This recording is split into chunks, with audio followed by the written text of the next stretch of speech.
Welcome to Crossroads, a show that gives you insights beyond the headlines. And if you want to support our reporting, please hit the like button. It helps get the show out to more people. Now look, Alligator Alcatraz is not just going to be some standalone camp. It's going to be a model to replicate. And it's now spreading to other states. Homeland Security Secretary Kristi Noem, she has officially announced 5 additional Republican governors. They're planning to build similar facilities in their own states, presumably without the crocodiles or alligators. But they want to use these to streamline deportations. And she made these remarks last week to media in Tampa, Florida. Watch. This facility, 1,000-bed facility, can continue to be expanded. We're looking at other locations as well. We've had several other states that are actually using Alligator Alcatraz as a model for how they can partner with us as well. I'm having ongoing conversations with 5 other governors about facilities that they may have.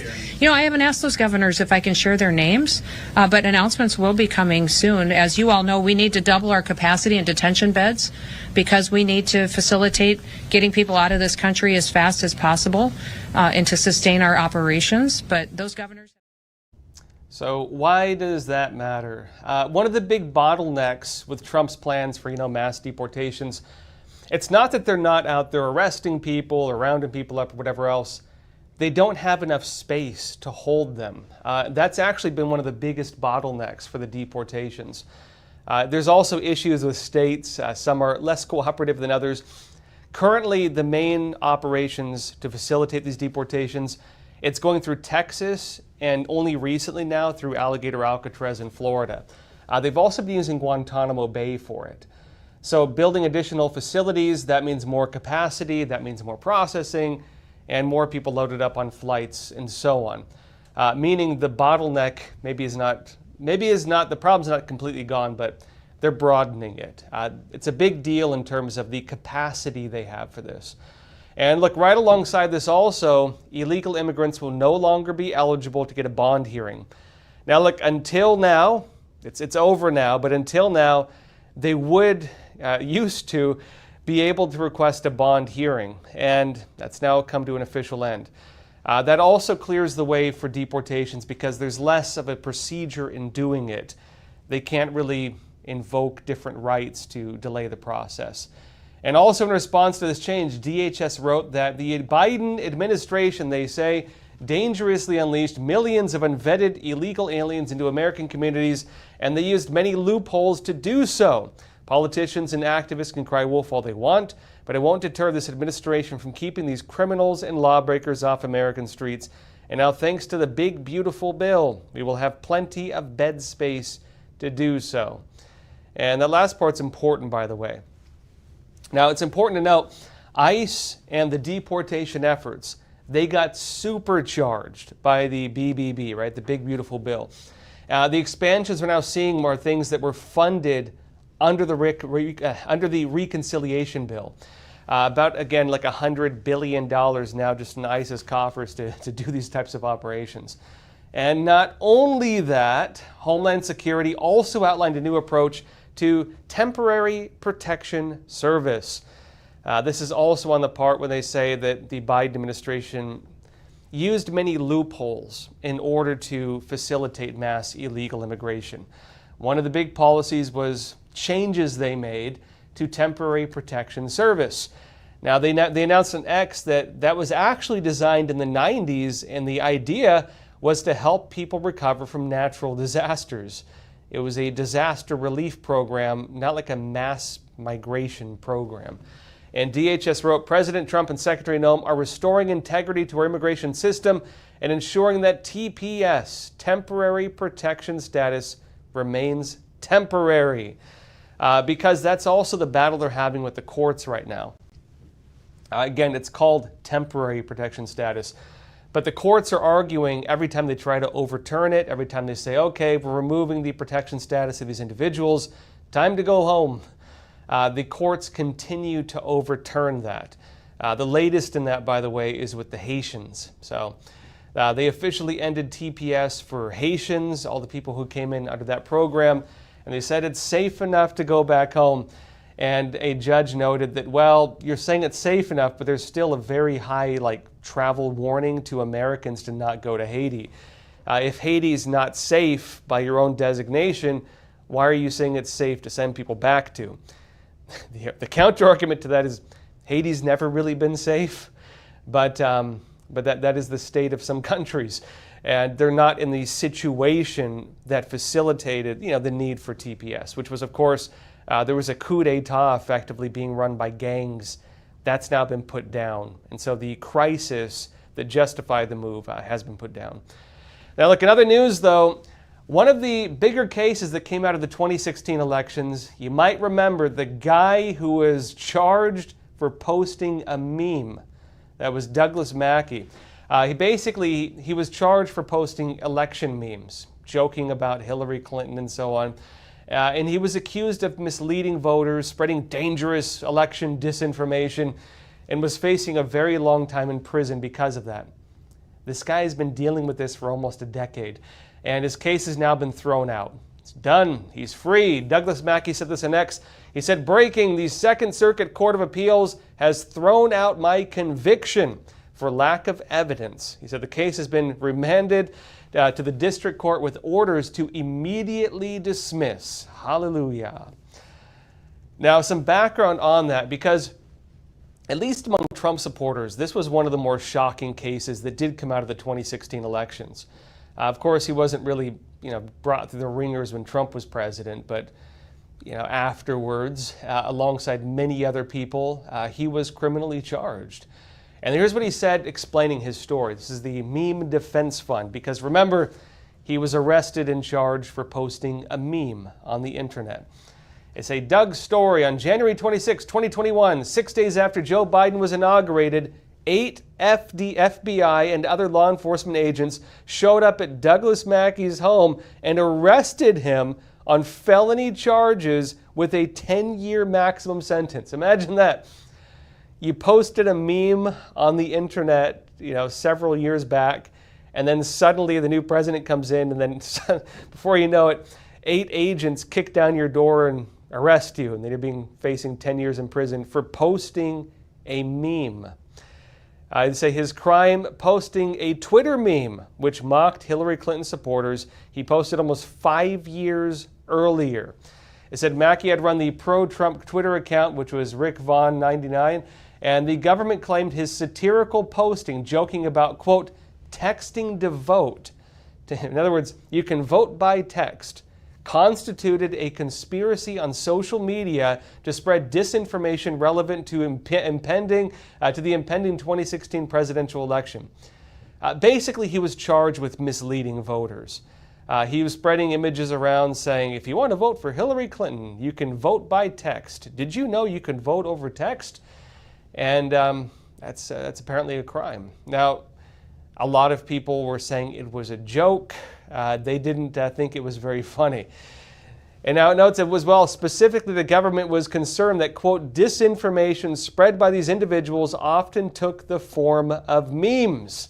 Those lying memes. And they say despite living in Florida, Mackey was prosecuted in the Eastern District of New York before 2 liberal judges and was convicted. He was sentenced to 7 months in federal prison on October 18th and ordered to report to federal prison on January 8, 2024. They say he will appeal the case. Reversing the conviction is essential not just to protect his own freedom, but to prevent politically motivated suppression of free speech for all Americans. And Mackey was charged under 18 U.S.C. 241, known as the Ku Klux Klan Act, which was passed to stop violent deprivations of civil rights in the aftermath of the Civil War. Civil rights violations for posting an election meme. And they note the Biden Justice Department is now using this against other political enemies. He's not the only one. Most notably, it says Special Counsel Jack Smith is using this statute against President Donald Trump for his disinformation around the 2020 election, with most legal experts citing Mackey's case as the trial balloon. It says the Justice Department has also used it to prosecute pro-life activists. And of course, we now see he appealed it and he won. And why is that such a big deal? It's because to an extent now, you might be more protected if you post a meme on the internet and someone feels that you misinformed them about the elections. That has other implications as well. The big part, though, they say that they dismissed it on lack of evidence. It does not mean that that charge or the nature of that charge cannot be used against other people in the future. So, you know, it's a good for him. It's a big victory for him. Not a big victory in terms of your freedom to post election memes on the internet. But like also speaking of dangerous conspiracy theories, you might have seen the stories that conspiracy theories are now not just theories, they're actually impacting laws. And in Florida, they've now officially banned weather modification. I'll be talking more about this after a quick break. All right, just to pause here for a super quick moment. You are, of course, watching Crossroads with Joshua Philipp. I'm just here to share a message about American Hartford Gold, my own personal gold and silver bullion dealer. Now, obviously, the recent tariffs have made the markets super turbulent and volatile. With every new piece of tariff news, the markets seem to either crash up or crash down. And of course, it's worth mentioning that these conditions don't only affect Wall Street. They affect all of us through our investments and our retirement accounts.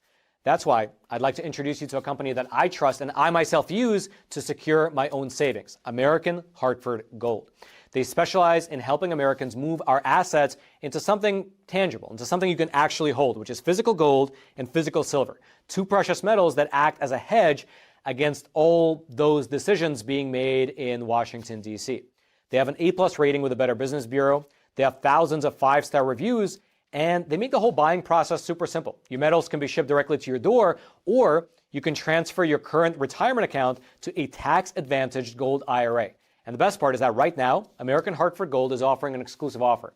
When you call them today and you mention the name Joshua, you could receive up to $15,000 in free silver with your initial investment. Take advantage of their special offer. You can either just call them at 877-260-2764 or text Joshua to 65532. All their information will also be down in the description box below. And now, back to Crossroads. Welcome back. Weather modification is now officially banned in Florida. You can no longer do it. Some would argue it never happened. They're mincing. They're putting together different issues. I'll explain it. Orlando Sentinel said this. They say Florida airports soon must submit monthly reports on weather modification activities or face the loss of state funding under a controversial new law derided by critics as fueling conspiracy theories. They say signed by Governor Ron DeSantis in June, the law prohibits the release of any substance into the atmosphere in Florida that seeks to alter weather, temperature, climate, or sunlight intensity. And they say critics, though, say that state officials are seeking to address a non-existent problem and burdening airports with an unproductive mandate. Among the conspiracy theories, they say, is the long-standing notion that aircraft condensation trails are actually chemtrails, consisting of chemical agents sprayed for nefarious purposes. I'll explain in a sec.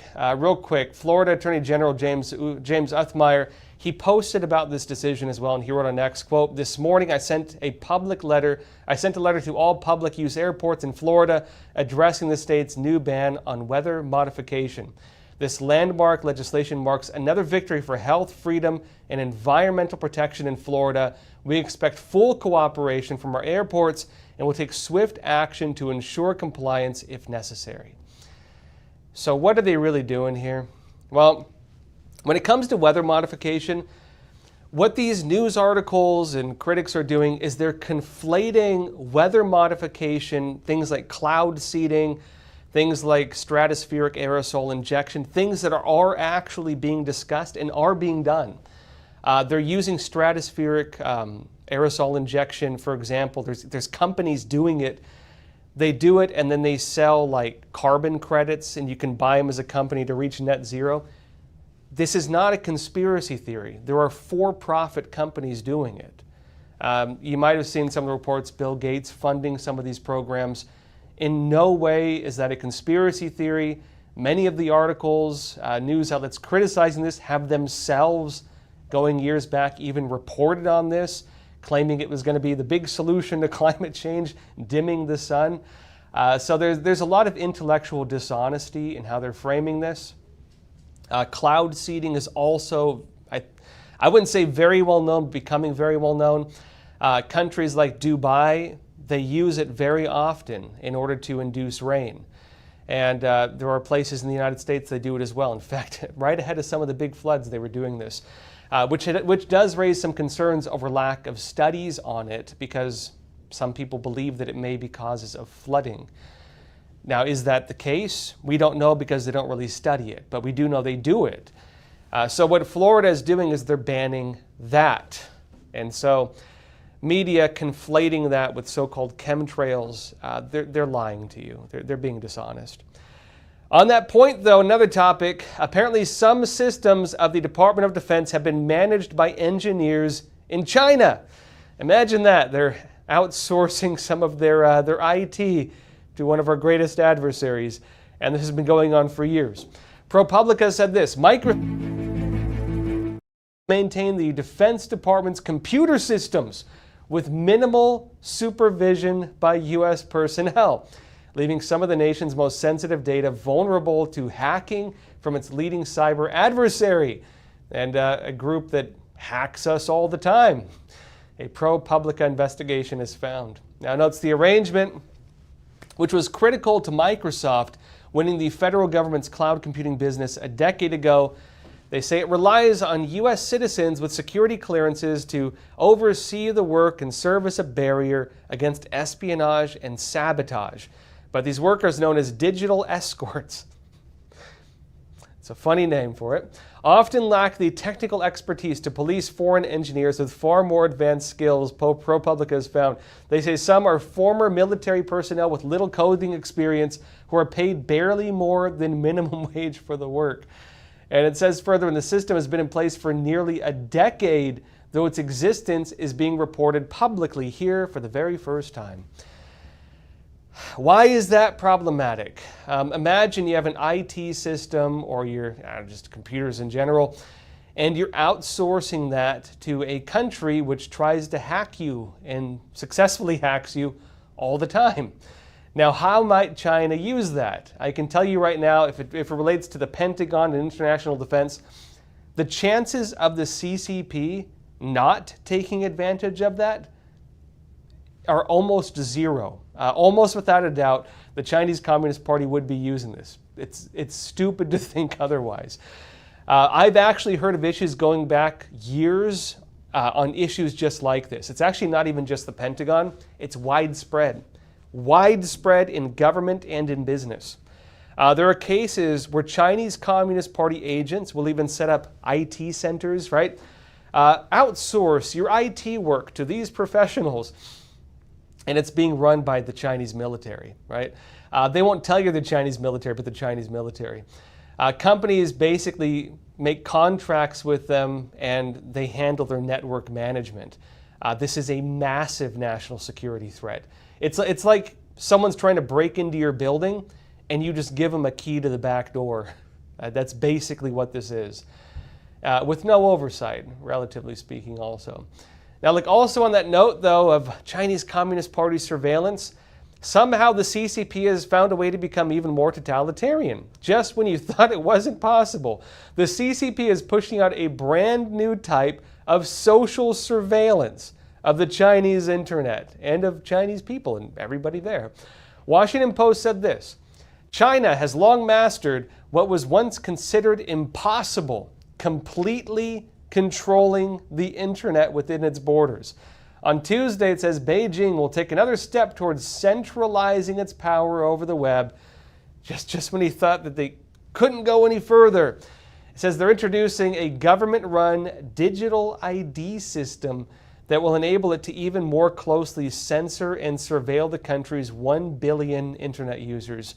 And they say China has enforced a real name registration system for over a decade, meaning that Chinese internet companies almost always know the true identity of users who are, say, ordering a dress online, leaving a social media comment, or playing a video game, or believing in religion or supporting democracy, which case they go to the gulag, right?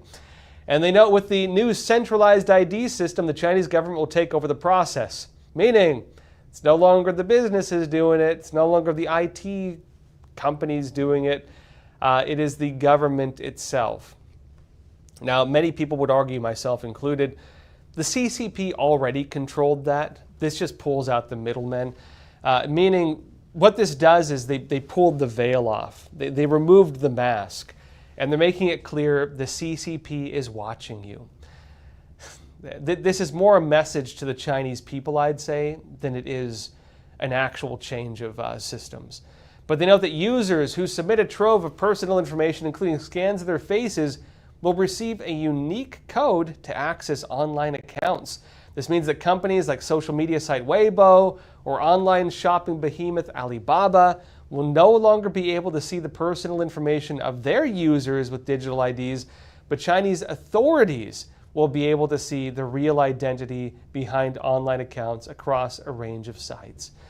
Now, they say it's voluntary.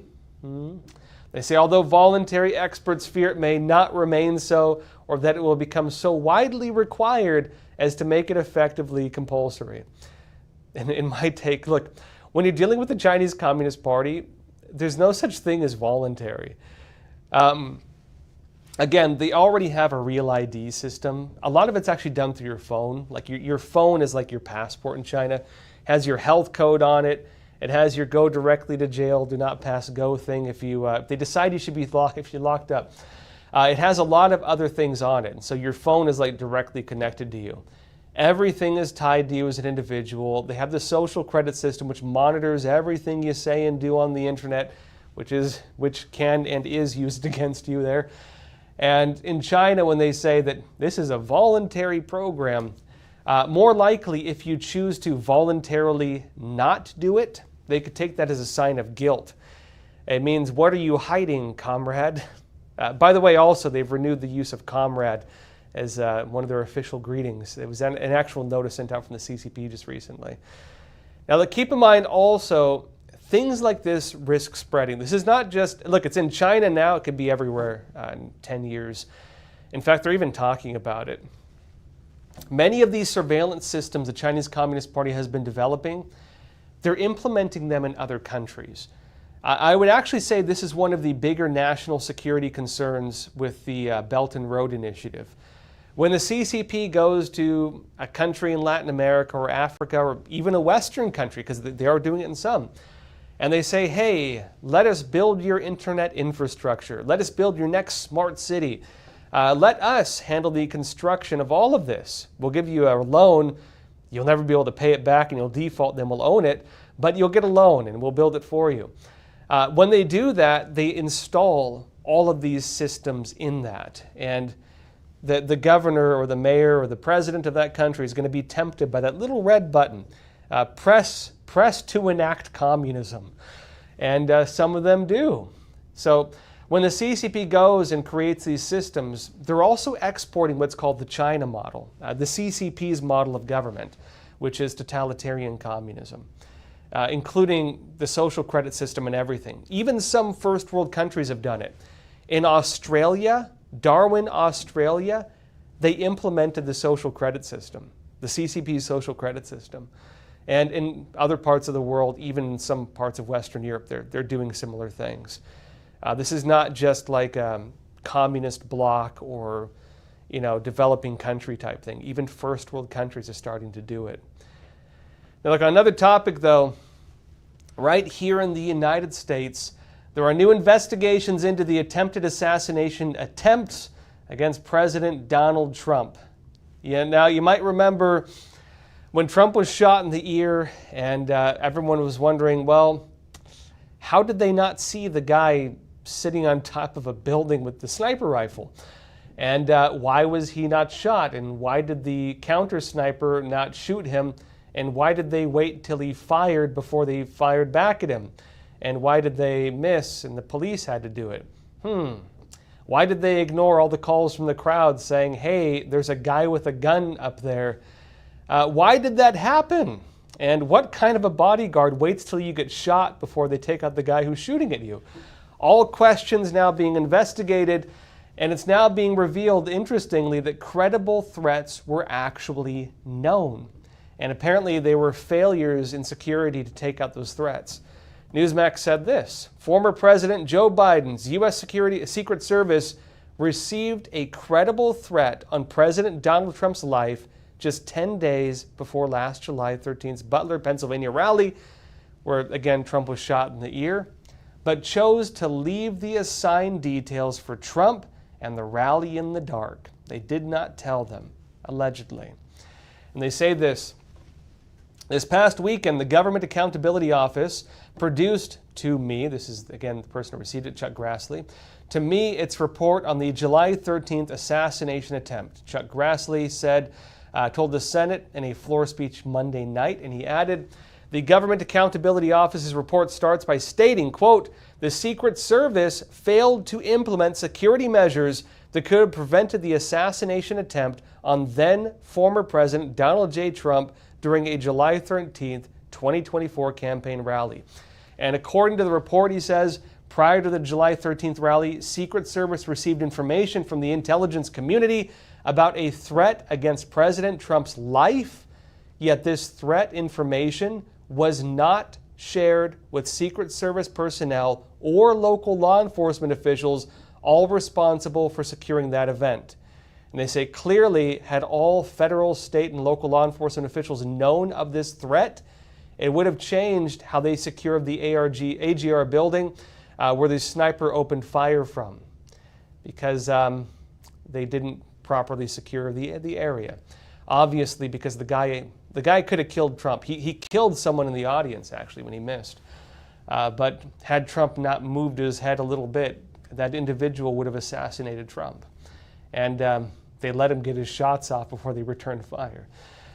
Now, also on the point of investigations, though, the Autopen is under investigation, the robot that was the arm of then-President Joe Biden. The Biden administration, it's turning into a much larger issue right now because they're reviewing everything that was signed by it. And they're also looking into, did Biden actually authorize each document to be signed? And apparently he might not have. The Federalist said this, a report released Sunday in the New York Times, which seems to be doing cover for this whole thing, reveals multiple pardons handed out in the final weeks of President Joe Biden's presidency were signed by an Autopen, some lacking Biden's final authorization. It says the article titled, Biden says he made the clemency decisions that were recorded with Autopen, seemingly tries to dispel claims by President Donald Trump and his allies that they say Joseph R. Biden Jr. was incapacitated and his staff conspired to take presidential actions in his name. It says, but then comes the line that seemingly undercuts the entire narrative being peddled by the New York Times. They say this, quote, Mr. Biden did not individually approve each name for the categorical pardons that applied to large numbers of people he and the aides confirmed. That's rough, right? They say, rather, after extensive discussion on different possible criteria, he signed off on the standards he wanted to be used to determine which convicts would qualify for a reduction in sentence. It says the Times' Charlie Savage and Tyler Pager wrote. That's a big deal, by the way. Now, we'll see if that's enough to maintain the pardons. But what they're basically saying is, they're saying that Joe Biden, he did not say, okay, yes, this person, okay, yes, this person, okay, yes, this person. He gave basically categories of the types of people who would be pardoned.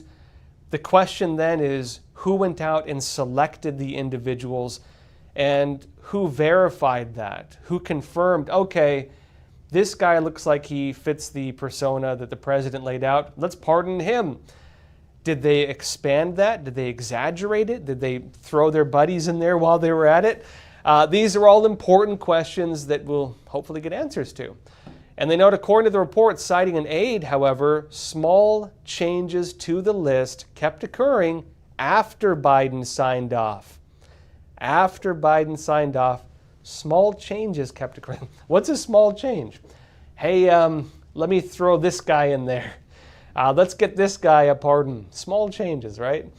And so rather than ask Mr. Biden to keep signing revised versions, his staff waited and then ran the final version through the Autopen, which they saw as a routine procedure. That's That makes it worse, by the way. What they're saying effectively is that Biden signed off on it. Okay, good, go sign it. And then they added more people to it, and then they ran it through the Autopen, which means that they signed things that the president had not signed off on. That's why that matters so much. But the even scarier part is they say it was a routine procedure. Quote, they saw as a routine procedure, meaning that this was something they were doing more than once, meaning they had done this before. And on that point, the Trump administration is also reviewing, I think, well over 1,000 documents that were signed with the Autopen now. Because if it was routine, well, which other ones were part of that routine, right? Now, Trump, they're trying to decertify Biden's pardons. Trump is saying he wants to basically throw them all out.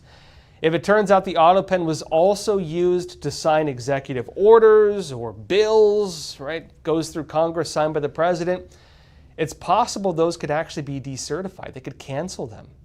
In addition to even bigger issues, this could turn into a case of somebody else seizing the authority of the President of the United States by using the Autopen. Now, would that be perjury?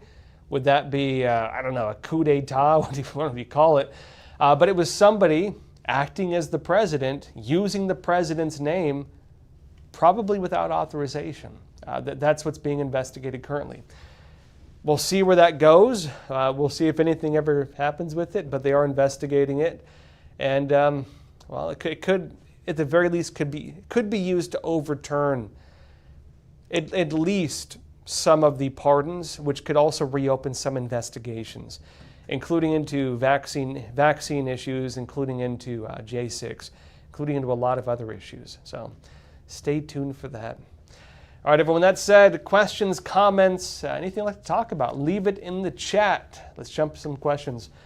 Also, those of you watching on YouTube, if you want to have a question on the show, jump to our Epoch TV. We show the whole episodes on YouTube, but jump to Epoch TV. So we tend to pull the questions from Epoch TV. So if you want to have a question asked on the show, again, visit us on Epoch TV. And also, please don't forget to hit the like button. Oh, sorry, we do take from both. Cancel that. You can leave it on YouTube as well. All right, question, John Reinbold. You're saying, Josh, is CCP, with the surveillance crackdown, trying to curb the lying flat and other counter movements against the CCP? Are those movements getting stronger? Okay, so two questions here. I'll answer the second one first. So the lying flat movement, and there's a lot of other counter ones as well, the Tweedong movement, the Quit the Party movement. So what this is it's kind of a Gandhi-like revolution taking place in China. Peaceful non-cooperation. I'm not going to rally in the streets and try to overthrow you, but I'm going to sit here and do nothing. I'm going to lie flat. And you might have seen the pictures of kids in China. They take their arms and they stick their hands down and they do like this and under their clothes, so it looks like the feet of a bird. And they say that they're roosting. It's like it's a meme in China. They're roosting. They're not going to do anything. They're going to stay at home and drink boba tea and watch anime and not work and not try to do anything with their lives. And through that, they're peacefully overthrowing the Chinese Communist Party through just by lying flat, not doing anything. There's also the Tweedong movement, the Quit the Party movement, where it's members of the Chinese Communist Party, the Youth League, and the Young Pioneers. People can go online, they can denounce the Chinese Communist Party, and they can quit one of those three communist organizations. Last I checked, it was over 400 million Chinese had signed that. And there's a few other movements like that as well. What does that mean? It means basically the CCP is dealing with a lot of unrest, and unrest that is not seen on the surface. I would say it's actually starting to boil over now. You have people protesting over wages. The factories are getting hit. People are losing their jobs. Even some of the people who have jobs, and let's say they used to sell on Temu or Shein, and now they got to eat massive tariffs. You got to eat those tariffs. And they've also lost the ability to ship internationally at very low costs. They're getting slammed, and you have a lot of them protesting right now. Now, why does that matter in terms of surveillance? Well, the CCP could more easily identify them. I don't think the new surveillance crackdown is because of that, though. So the way this works, there's that type of surveillance is already in place. The Chinese Communist Party has all kinds of systems in place. All kinds of systems in place for internet surveillance. Everything is tied to you. Everything is monitored. There are some ways to get around it. There are, for example, like there's Freegate, run by overseas Chinese dissidents, which gives people the ability to circumvent some of the internet censorship. There are things like that. But the big piece this is my interpretation of what just was announced. Some of the monitoring was done individually by internet providers. The CCP is overriding that and monitoring directly. They're cutting out the middlemen. And I think the reason they're doing that is because if they believe that an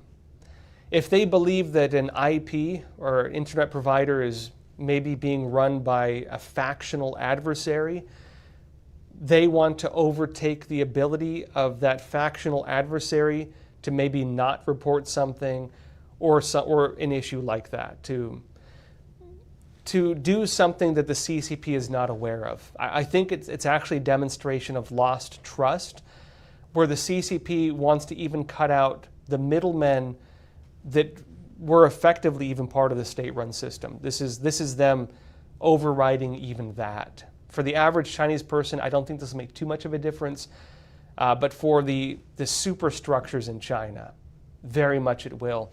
I would actually assume this is part of a factional battle, and I would wonder if one of the rival factions, if there's factional reasons why maybe one faction controls that business and they want to override that control.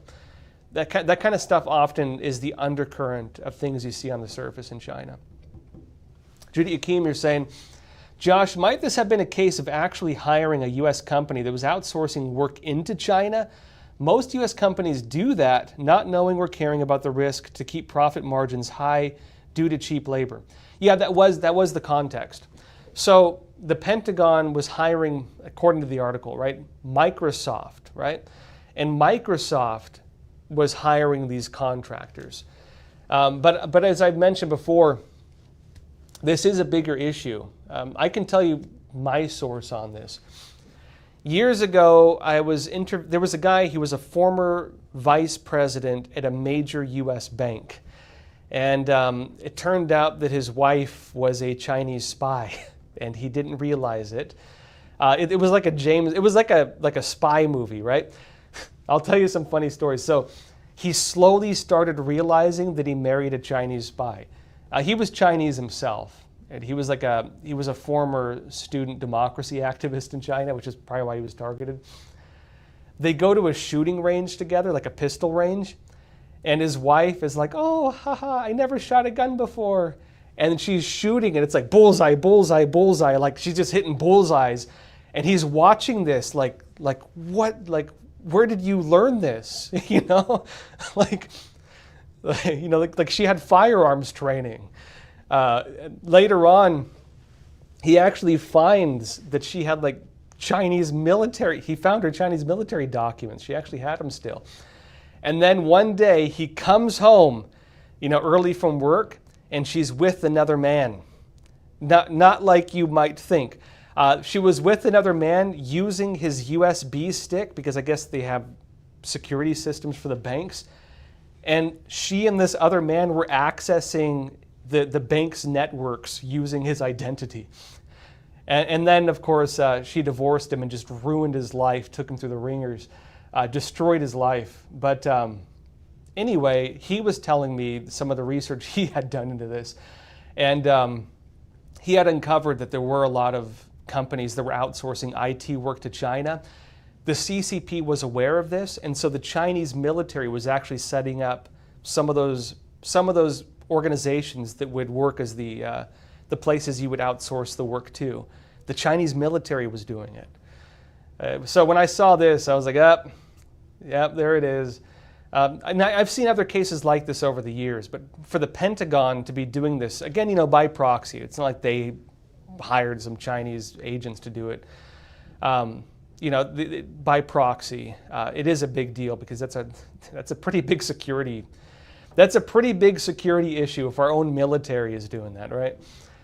If they're not properly reviewing these things. Gina Mikulik, you're saying, it is ironic how obsessed people are with power, and yet they never feel secure with their power, no matter how much power they get. It's the plight of the tyrant. It's the plight of the tyrant. If you're the type of person who's always trying to take advantage of others, who's always trying to cheat others or rob others, or you're just habitually dishonest, you're never going to feel calm. You're never going to feel at peace. My dad made this point to me. He's like, I don't know why people do this kind of stuff. It's always going to catch up with you. It will always catch up with you in one way or another. You find people fighting and scheming and competing nonstop, and you might see them doing well in the world. Look how rich that person is. Look how much success they have. I guarantee you that person can't fall asleep at night. They probably lay in bed and with eyes wide open, trying desperately to fall asleep because they can't be at peace with themselves. I guarantee you they may live a comfortable life, but they're miserable. They're miserable inside. It is not something that will give you a happy life.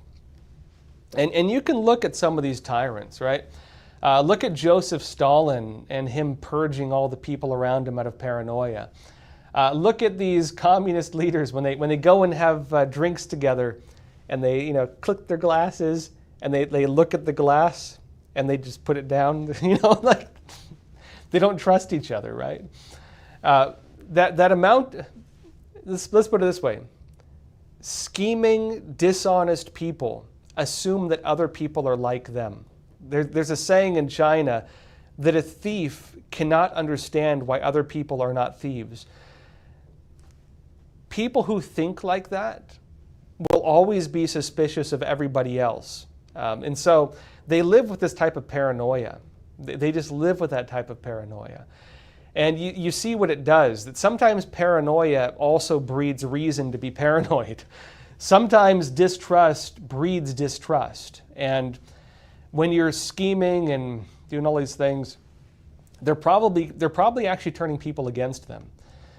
I've been asked before, well, maybe one day they could just change. What if the CCP just stopped persecuting religion? What if they just stopped persecuting democracy activists? What if they let people speak openly on the internet? That'd be great. But if they did that, they would no longer be a communist state. You know what I mean? There are certain traits that define a communist regime. And if a communist regime stops enacting those traits, they're no longer that, right? And when I say communism, I mean a system that enacts dialectical materialism, that enacts policies of intentional struggle, that create, the idea of struggle leads forward, in a system that tries to institute that among the populace.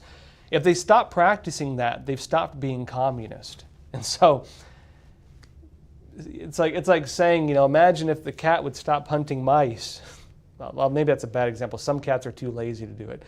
But if something changes its nature into something else, it's no longer that thing.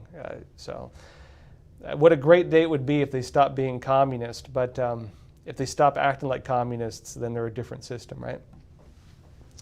Alfred's mom, you're saying, is China providing weapons to clans in Syria to keep them fighting? Okay, the good old Syrian civil war. Okay, I can tell you what I know about Syria. Syria is more like Russia and China's backyard. So when the Assad regime fell, where did Assad go? Well, he went to Russia, right? there are a lot of different factions in Syria. A lot of people want to control those different factions, and a lot of people want to control the country. The current leadership that has taken power in Syria, the latest coup, not the Assad one, but the latest one, was actually a guy who used to be on the terror watch list. The Trump administration has now officially removed him from the terror watch list. But there still seems to be issues with that.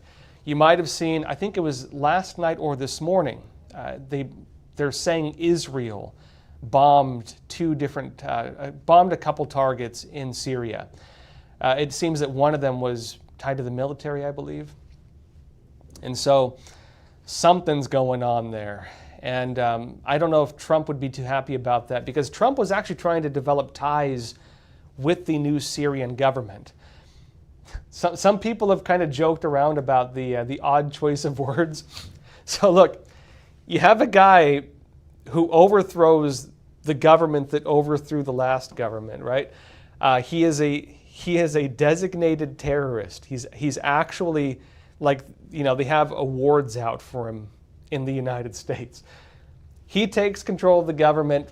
Trump addresses it, and he's like, yeah, he has a bit of a rough past. A bit of a rough past. And but you know what? Maybe he's changing. So they removed him from the terror watch list, and it does seem the U.S. government is trying to develop good ties with the new Syrian government. Israel seems to feel otherwise, but I don't know. They'll have to work that out, I guess. But on that point, without a doubt, you are going to have different competing interests over who runs Syria through a proxy perspective. While Trump is trying to develop good ties with the new leadership, Syria used to be one of the close allies of Russia. Russia's tied in very closely with the Chinese Communist Party as well. And so whenever there's a power vacuum, you're going to have other countries trying to subvert that. And so I'd say without a doubt that's happening. What details do we know? It's all cloak and dagger, so we know very little, other than the buildings blowing up this morning. Seymour Butts, you're saying, aren't these Alligator Alcatraz facilities meant to house illegals until they either choose to self-deport or have a hearing? If so, why do we need so many of them? Right? So Alligator Alcatraz and the other processing facilities for mass deportations. So from what I understand, they want to get them out within 2 weeks. They're not meant to stay there indefinitely. I have seen some cases where it's alleged that people say that they decided to self-deport only after they were put in a facility and basically told, all right, sit in that corner till you change your mind. Sit in that bed until you download that CBP Home app, and we'll give you $1,000 and you can go home. But until then, you're gonna sit in Alligator Alcatraz with giant mosquitoes and the air conditioner turned too high, according to some of them complaining. So that is the narrative. I can tell you, while that may be the case for some, the stated purpose is expedited deportation. The stated purpose is expedited deportation. And so they go there and they're just rapidly deported, right? Now, if you are somebody who is not here legally and you've been violating immigration laws, it is in your interest that if you get arrested, that you self-deport, if you're given the opportunity. Because the punishment for not doing so is very high. If you self-deport, they give you $1,000, they send you wherever, they send you back to your actual home, not to like Africa or something like that, right? They send you back to your actual home, they pay you for it, and you do have the chance to come back eventually. If you don't, if they arrest you and then deport you, they fine you every single day that you chose to not deport yourself.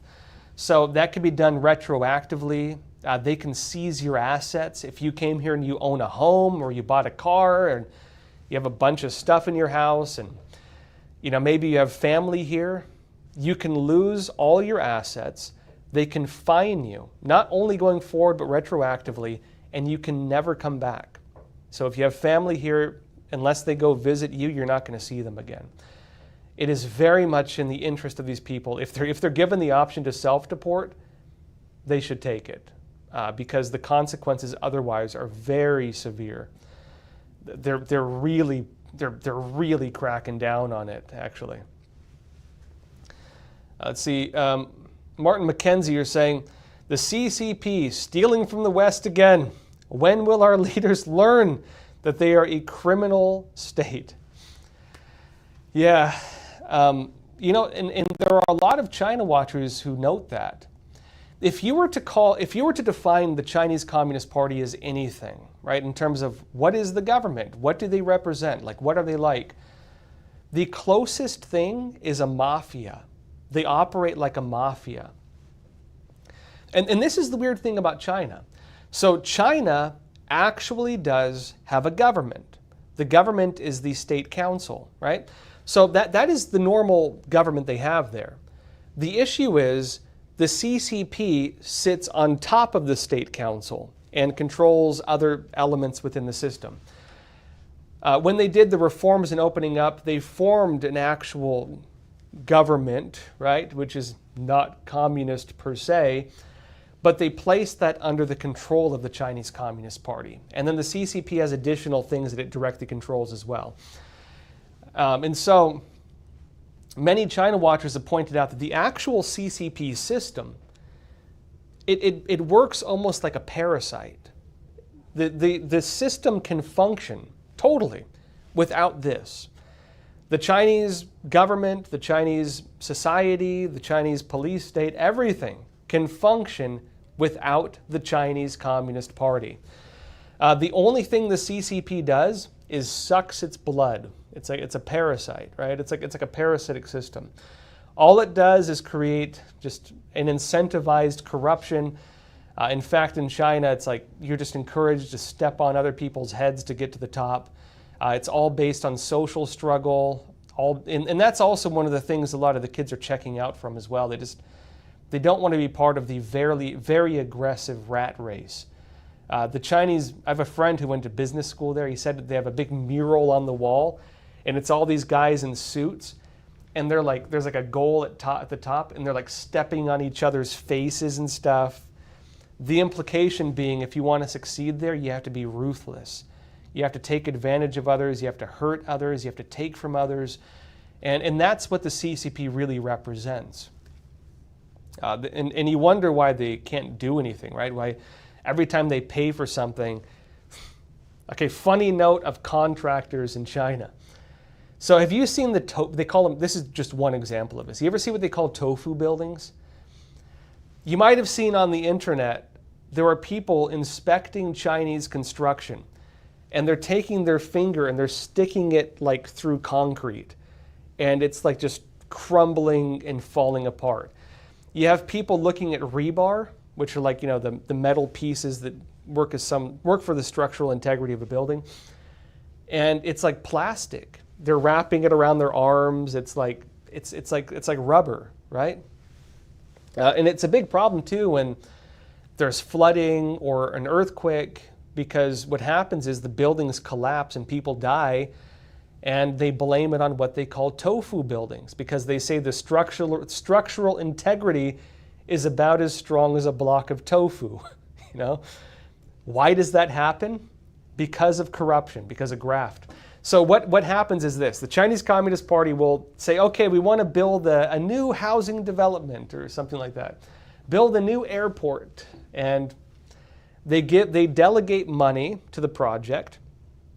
The company they give it to, rather than go and build it themselves, they then take maybe like 50% of the money and they hire a contractor.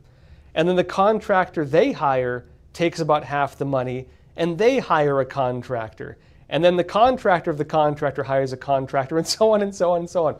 Until they get down to the very bottom and there's barely any money left, and they hire the cheapest, least competent contractor they can possibly find, and then they build it with basically no money. And so they cut corners on resources and everything else, which is why you see like they open up the walls and there's like empty plastic bottles stuffed with sand instead of having like bricks. It's just ridiculous stuff like that. It's because of that problem. There was actually I don't know if it's a funny story, but it's kind of funny. There was a story in China where they arrested an assassin. Someone was like trying to kill a government. You know, it's this infighting they have, right? So someone hired an assassin, and the assassin took half the money and then hired another assassin to do the job. And then the assassin who was hired by the assassin hired another assassin to do the job. And they just kept taking money off the top until finally the assassin of the assassin of the assassin of the assassin decides that he just doesn't want to do it, and he reports it to the police. And then all the other guys get arrested. You know, it's a common problem in China. There's all kinds of stuff like this.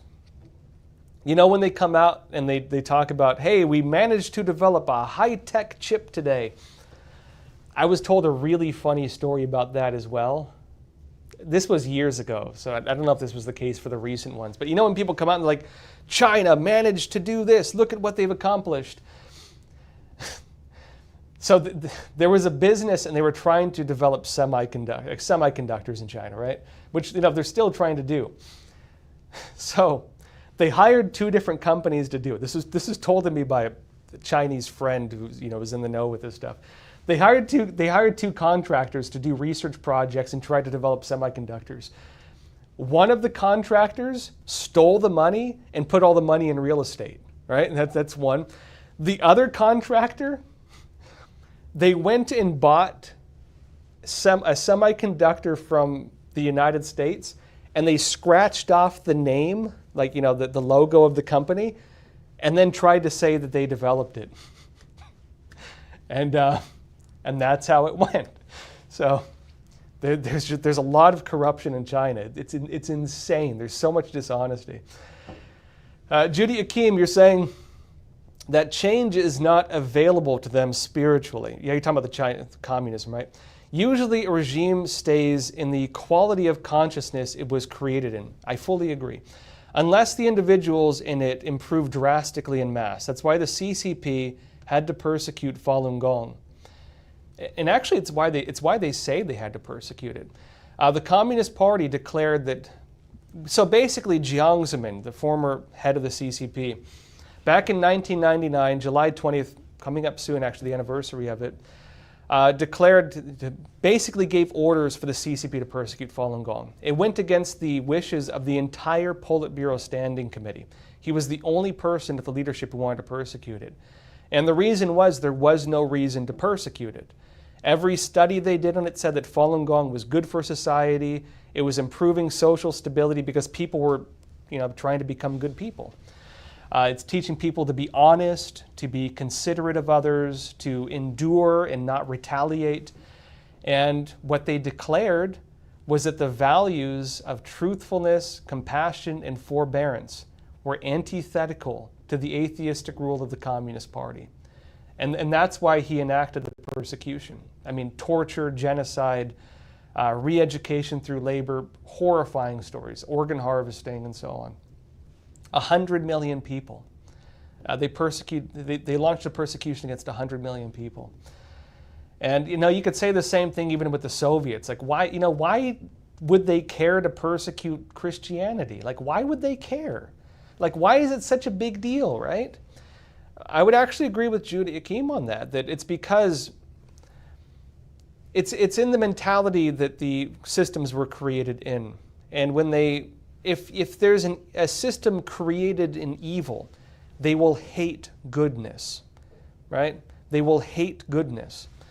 And you do see that, right? You do see them doing that. That said, everyone, join me again tomorrow, 10:30 a.m. Eastern Time. In the meantime, let me know in the comments what you think about the structural integrity of the Chinese Communist Party. Now, tell me what you think about the Alligator Alcatraz. I'm actually curious. Like, You know, I know there's going to be a lot of arguments on it because, I mean, what do you do? It's such a tough issue for the United States. Like, I like the idea of, look, I have nothing against migration. My wife is an immigrant, right?